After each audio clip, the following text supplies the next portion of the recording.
Hi, I'm Carlos from Ygrene, and I'm back again in this video to explain how you pay back for this loan. A lot of homeowners ask the question on how the program really works. I will be covering all those details in the following videos. So, how do you pay back for Ygrene? Ygrene is not necessarily a monthly payment. Since Ygrene is tied up to your property taxes, your bill will be billed annually through your property tax bill.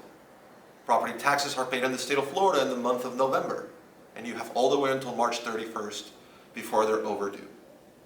The way you pay this back is very likely how you pay back for your property tax bill. If you currently have a mortgage and you escrow through your mortgage, please contact your mortgage provider and increase your escrow by the monthly corresponding amount that your FHIA representative discussed with you. If you don't have a mortgage, make sure you budget that monthly amount because your tax bill will be increased by the annual amount on the following billing cycle of the property tax bill. Just to recap, Ygrene is not necessarily a monthly payment.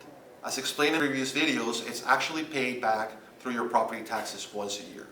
If you're considering to refinance, you might have to consolidate your mortgage and your Ygrene loan.